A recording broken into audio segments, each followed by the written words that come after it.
Hello students, class 10th mathematics में हमारा जो चैप्टर चल रहा है वो है समांतर श्रेणियाँ, एपी या इन शॉर्ट हम कह सकते हैं उसको अर्थमेटिक प्रोग्रेशन भी कहते हैं। तो उसकी एक्सरसाइज हम 5.3 स्टार्ट कर चुके हैं। अब हम देखेंगे उसका क्वेश्चन नंबर 18 जो आपके सामने है। केंद्र ए से प्रारंभ करते हुए बारी बारी से केंद्रों ए और बी को लेते हुए त्रिज्याओं 0.5 सेंटीमीटर, 1.0 सेंटीमीटर, 1.5 सेंटीमीटर, 2.0 सेंटीमीटर वाले उत्तरोत्तर अर्धवृत्तों को खींचकर एक सर्पिल बनाया गया है। 13 अर्धवृत्तों से बने इस सर्पिल की कुल लंबाई हमें ज्ञात करनी है। अच्छा, यहां पर एक शब्द यूज हुआ है सर्पिल, स्पाइरल भी कहते हैं इसको। स्पाइरल मतलब या सर्पिल मतलब सांप की जैसे कुंडली, सांप अपने आप को किस तरह से लपेट लेता है, मतलब ये है ना, इसको हम सर्पिल कहते हैं। ठीक है, डायग्राम आपको बुक में भी दे रखा है, यहां पर भी आपको डायग्राम समझाया जाएगा। तो इस तरह का एक सर्पिल यहां पर बन रहा है।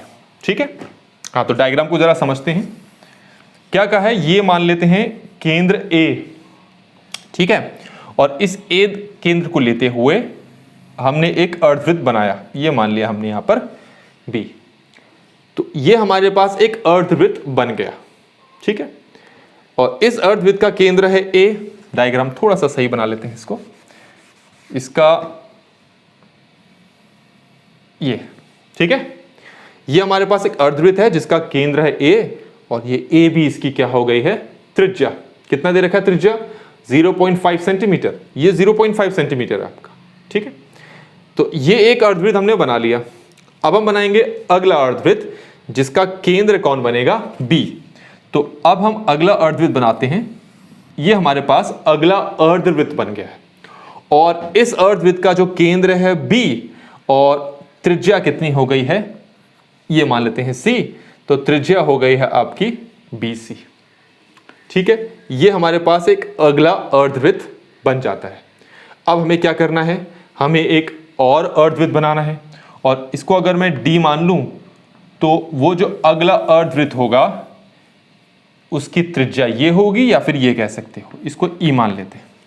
इस तरीके से हमारे पास कई सारे अर्धवृत्त बनते जाएंगे, और हम अगला अर्धवृत्त बनाएं तो इसी तरीके से हमारे पास अगला अर्धवृत्त कुछ ऐसा बनेगा।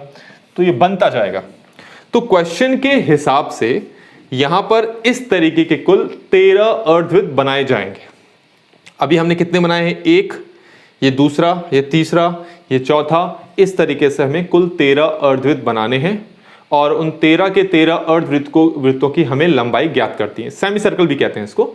इन सभी सेमी सर्कल्स की हमें क्या करनी है, इनकी लंबाई, इनकी लेंथ हमें फाइंड करनी है। लेंथ किसको कहते हैं, तो ये जो हमारे पास पहला सेमी सर्कल है ना, इसकी लेंथ ये है। ये हमारे पास दूसरा सेमी सर्कल है, ये है इसकी लेंथ, और ये तीसरे सेमी सर्कल की लेंथ है। तो इन सभी लेंथ को हमें जोड़ना है। तो आपको पता है ये सारे के सारे क्या हैं, अर्धवृत्त, सेमी सर्कल। तो अर्धवृत्तों की लंबाई को हम बोलते हैं उसकी परिधि।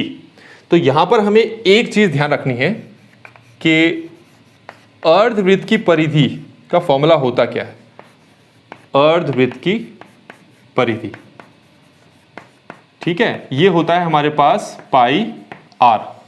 तो हमें क्या करना है, जितने भी यहां पर अर्धवृत्त बना रहा हूं ना मैं, या जितने बना लिए हैं, कुल 13 बनाने यहां पर, उन 13 के 13 अर्धवृत्तों की लंबाई को हमें जोड़ना है।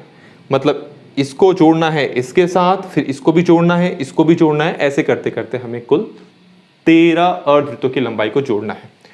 तो हम यहां पर लिखेंगे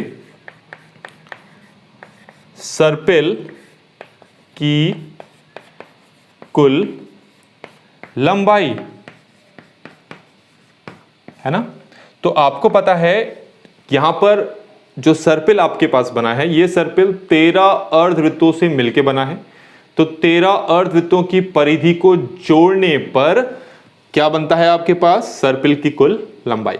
अच्छा, पहला जो ये अर्धवृत्त है इसकी लंबाई होगी पाई r1, नाम दे दिया हमने, उसकी त्रिज्या को r1 नाम दे दिया। ऐसे ही हमारे पास जो दूसरा अर्धवृत्त बना है इसकी परिधि हम मान लेते हैं पाई r2। ठीक है, r1 r2 ये नाम है, मतलब इसकी त्रिज्या r1, इसकी त्रिज्या फिर r2, इसकी त्रिज्या r3, इस तरीके से। तीसरे वाले की परिधि होगी पाई r3। ऐसे करते करते जो 13वें वाला होगा, 13वें नंबर पर अर्धवृत्त, उसकी परिधि होगी पाई r3। तो 13 अर्धवृत्तों की लंबाई, उनकी परिधियों को जोड़कर क्या बनेगा, सर्पिल की कुल लंबाई। ठीक है, अब हम क्या करते हैं, इन सभी से पाई को कॉमन ले लेते हैं। यहां से बचना है r1, फिर अगले वाले से बचेगा r2, देन फिर बचेगा हमारा r3। ऐसे करते करते लास्ट वाला हमारे पास क्या होगा, r13। तो यहां पर 13 त्रिज्याएं हमने यहां पर लिख ली। ठीक है, इन सभी त्रिज्याओं का मान क्या है, पहले वाली त्रिज्या का मान है 0.5, दूसरे वाले का मान है 1.0, इसका मान है 1.5। तो इस तरीके से आप 13वें वाले के लिए भी निकाल पाएंगे। तो 13वें वाले के लिखने की जरूरत नहीं है, हम यहां पर सिर्फ इतना लिख लेते हैं, कुल कितने पद हैं ये, 13। ठीक हो गया। अच्छा, हमें अब क्या करना है, हमें इन सबको जोड़ना है। तो जोड़ने के लिए आपको पता है, चैप्टर हम कर रहे हैं अरिथमेटिक प्रोग्रेशन, समांतर श्रेणी। तो ये जो बन रहा है आपके पास सीक्वेंस, ठीक है, ये क्या बन रहा है आपका, एक एपी बन रहा है, जिसमें ए आप निकाल सकते हो, डी आप निकाल सकते हो, इन दोनों को माइनस करके, और कुल पदों की संख्या भी आपको पता है। मतलब यहां पर आपको ए पता है जो कि है आपका है 0.5, डी पता है, डी कैसे निकालते हैं, दूसरे पद में से पहले पद को क्या करते हैं, माइनस। मतलब 1.0 में से आप 0.5 को माइनस कर देंगे ना, तो आपके पास ये कितना आ रहा है, ये आ रहा है 0.5, डी निकल गया हमारे पास। और क्या हमें पता है, एन, मतलब कुल पदों की संख्या कितनी है यहाँ पर, 13। तो ये सारी चीजें तो हमें पता है, हमने ये सारी चीज लिख दी। अब हम क्या करते हैं, हम इन सभी को जोड़ने के लिए जो फॉर्मूला लगता है, वो फॉर्मूले का इस्तेमाल यहाँ पर करते हैं।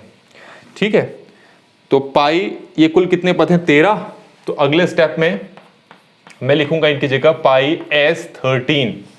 S13 का मतलब होता है 13 पदों का योग। ओके, सम ऑफ 13 टर्म्स, 13 पदों का योग का को हम लिखते हैं कैसे, S13। और S13 का जो फॉर्मूला होगा वो क्या होता है, पाई मल्टीप्लाई 13/2 2a प्लस 13 - 1d। ये फॉर्मूला कहां से आया, ये फॉर्मूला Sn से आया, जो हम बार बार यूज कर रहे हैं। Sn n/2 2a plus n - 1d, ये फॉर्मूला यहां से आया हुआ है। ठीक है, a और d हमें पता है, हम a और d की वैल्यूज को रख लेते हैं और सॉल्व करते हैं उसको। तो ये हमारे पास क्या बनेगा, पाई को ओपन कर लेते हैं हम, 22/7, ये हो गया 13/2। अच्छा, इनकी अब हमें जरूरत नहीं है, इसलिए इसको रब कर देते हैं हम यहां पर। ठीक है, 13/2 मल्टीप्लाई a कितना है 0.5, 13 - 1 कितना होता है 12, और d कितना है हमारे पास 0.5। ठीक है, सॉल्व करते हैं, यहां पर सॉल्व करता हूं उसको, इक्वल टू 22/7, 13/2 मल्टीप्लाई 2 को 0.5 से मल्टीप्लाई करूंगा तो आएगा 1, प्लस 12 को 0.5 से मल्टीप्लाई करूंगा तो आएगा 6। तो 12/7 मल्टीप्लाई 13/2, 6 में 1 ऐड कर रहे हैं तो कितना आ रहा है 7। अब ये 22 है, यहां पर ये 22 लिखना पड़ेगा, 22 था यहाँ, 12 नहीं। 7 और 7 एक टेबल से कट जाते हैं, 2 1 जा और 2 11 जा, तो हमारे पास क्या आया 11 मल्टीप्लाई 13, इन दोनों को मल्टीप्लाई करते हैं तो ये आएगा हमारे पास 143 सेंटीमीटर। तो 143 यहाँ पर क्या आया है, उस सर्पिल की कुल लंबाई जो हमें इस क्वेश्चन में फाइंड करने के लिए कहा था। तो हमारे पास ये 18th क्वेश्चन यहाँ पर कंप्लीट हो गया। नेक्स्ट वीडियो में हम क्वेश्चन नंबर 19 को डिस्कस करने वाले हैं।